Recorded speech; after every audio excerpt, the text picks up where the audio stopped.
Hello السلام علیکم، کیسے ہیں گائز؟ میں نے آج کافی عرصے بعد ولاگ بنایا کیونکہ بیچ میں میرا بیٹا پیدا ہوا تھا، وہ فوت ہو گیا تھا، جس کی وجہ سے میں نے کوئی ولاگ وغیرہ نہیں بنایا۔ صبح صبح میں اٹھی، میں نے برتن وغیرہ واش کیے۔ تکلیفیں تو ہر بندے پہ آتی ہے، بس اللہ ہمیں اس کو برداشت کرنے کی ہمت دے۔ برتن وغیرہ صاف کیے، کچن وغیرہ صاف کیا۔ اس کے بعد چولہا گندا ہو گیا تھا تو چولہا وغیرہ بھی صاف کیا۔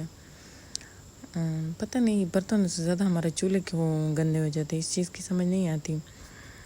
پھر اس کے بعد شیلف وغیرہ صاف کیے، اور پھر اس کے بعد میں نے باہر کا سین صاف کیا، جو باہر بیٹھنے کے لیے چرپائیاں وغیرہ نکال لی تھی، اور مطلب پودوں کو پانی لگا لیا تھا،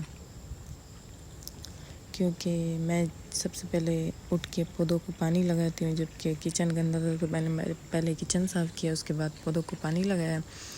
یہ میرے چھوٹے چھوٹے پودے ہیں، زیادہ نہیں ہیں میرے پاس پودے، لیکن مجھے بہت پسند ہے۔ خاص کر یہ چنبیلی کے پھول میرے فیوریٹ ہیں، یہ مجھے بہت پسند ہے چنبیلی کے پھول۔ یہ میں نے آم لگایا تھا، یہ بڑا ہو گیا، اور وہ تھوڑے کریلے لگائے تھے، وہ بھی پیدا ہو گئے تھے، اگ آئے تھے۔ خیر اسی کے ساتھ ہم نے ترکاو وغیرہ کی، آپ کیا کہتے ہیں اسے، مطلب سین کو تھوڑا تھوڑا گیلا کیا۔ اس کے بعد ہم نے یہاں پہ چرپائیاں نکال لی تھی، چرپائیاں رکھ دی تھی یہاں پہ۔ یہ میرا گھر ہے ڈی خان میں، کیونکہ پہلے میں اسلام آباد تھی، تو جب میرا بیٹا فوت ہو گیا تو میں پھر بس ڈی خان میں رہ گئی، پھر میں اسلام آباد گئی ہی نہیں۔ پھر ہم نے چرپائیاں وغیرہ باہر نکالی، سب کچھ وہ کیا۔ پھر میں نے کپڑے دھوئے تھے، وہ استری کرنے تھے، پھر میں نے سارے ان کے کپڑے استری کیے ہیں۔ کاٹن کے کپڑے بندے سے استری نہیں ہوتے، ویسے کاٹن کے کپڑے دیکھ کے مجھے جن چڑھ جاتے ہیں۔ خیر اس کا ایک ویسے ہی کاٹن کے سوٹ پہننے کا کوئی فائدہ نہیں ہے، ایک تو وہ پھٹ جلدی جاتے ہیں، دوسرا وہ استری مشکل سے ہوتے ہیں، وہ اگر میلے ہو جائے یا اس پہ داغ رہ جائے وہ کبھی بھی نہیں اترتا، بہت ذلیل کرتے ہیں واللہ۔ اسی لیے اس کے زیادہ تر کاٹن کے کپڑے پھٹ گئے ہیں۔ تو یہ ایک کاٹن کا سوٹ تھا، یہ استری کیے جلدی جلدی۔ اس کے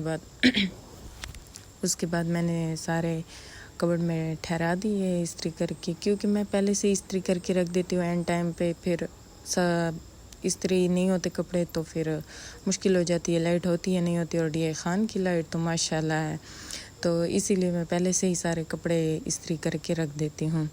یہاں پہ امی مجھے کہہ رہی تھی تمہیں مطلب جینٹس کے کپڑے بھی استری کرنے آ گئے تھے، کیونکہ امی کے گھر میں کوئی کام نہیں کرتی تھی، وہاں پہ سب کام امی لوگ یا سسٹر لوگ کر لیتے تھے۔ تو امی ہنس رہی تھی، کہہ رہی تھی تم نے آدمیوں کے کپڑے بھی استری کرنا سیکھ لیے۔ میں نے کہا اچھا یہاں پہ سارے کپڑے استری ہو گئے تھے، تو میں نے کھانا بنانا تھا، تو اس کے لیے میں نے پیاز کاٹے۔ آج میں بنانے والی تھی نہاری، چکن نہاری۔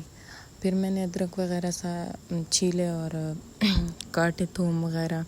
پھر اس کے بعد گوشت دھویا، گوشت نکال کے دھونے کے بعد کیونکہ مجھے نہاری بنانی تھی تو اس پہ آپ کو پتہ ہے کتنا ٹائم لگتا ہے۔ خیر یہاں پہ ہم نے گوشت دھویا، اس کے بعد ہم نے نہاری بنانا سٹارٹ کیا، آئل ڈالا، پیاز ڈالی اور ان کو براؤن کرنے رکھ دیا۔ تب تک ہم نے تھوم لہسن کو پیس لیا تھا۔ زیادہ تر نہاری میں زیادہ تر چیزیں نہیں ڈلتی، لیکن جو ڈلتی ہے وہ جیسے کہ دھنیا کاٹ لیا، پودینہ کاٹ لیا، ساتھ میں ہری مرچیں کاٹ لی تھی، اور ادرک بھی چھیل لیا تھا۔ پیاز براؤن کر کے تھوڑے سے پیاز میں نے نکال دیے تھے، اور پھر تھوڑے سے پیاز میں گوشت کو بھونا، اتنے میں نے مسالہ بھی ڈال دیا نہاری، اس میں پانی ڈال کے ڈھکنا اوپر دے دیے وہ، اور جو پیاز میں نے آدھے نکالے تھے وہ الگ سائڈ پہ رکھ دی۔ اتنے میں آٹا گھول کے میں نے اس میں ڈال دیا، اور 2 گھنٹے بعد نہاری تیار ہو گئی تھی مزیدار۔ پھر کمرہ گندا تھا، پھر میں نے کمرہ سیٹ کیا، بیڈ کی چادر ٹھیک کی، اور اس کے بعد یقین کرو یہ بہت زحمت والا کام لگتا ہے مجھے بیڈ کی چادر ٹھیک کرنا۔ پھر یہاں فروٹ میں نے ڈسپینسر میں رکھے تھے، ڈسپینسر میں فروٹ کبھی بھی خراب نہیں ہوتے، یہ چیز ہمیشہ یاد رکھنا، اسی لیے میں فروٹ ڈسپینسر میں ہی رکھتی ہوں۔ پھر اس کے بعد میں نے کبڈ کے کپڑے سارے تہہ لگانے تھے، کیونکہ ساری کبڈ بس باہر آنے کو ہو رہی تھی، کہہ رہی تھی تم لوگ باہر ہو تو گرمی مجھے بھی لگ رہی، میں بھی باہر آتی ہوں، لیکن پھر ہم نے ان کو منا لیا، بس ہم نے کپڑے وغیرہ طے کر لیے، اور پھر یہ سارے نئے کپڑے تھے تو اسی لیے زیادہ پہنے نہیں جاتے، کیونکہ بھاری کپڑے ہیں جو میں نے شادی پہ لیے تھے، تو یہ ویسے کہ ویسے ہی گرمی لگتی ہے، بندے کا دل گھبراتا ہے، اب ہر ٹائم نئے کپڑے نہیں پہن سکتا بندہ، تو پھر اسی لیے میں نے طے کر کے نیچے الماری میں رکھ دیے تھے سارے کے سارے۔ پھر میں اپنے بیٹے کی قبر پہ گئی، مجھے یاد آ رہی تھی اس کی، پھر اس کے لیے دعا مانگی، آپ لوگوں سے دعا اپیل ہے کہ اس کے لیے دعا مانگے۔ تھینک یو سو مچ، اللہ حافظ۔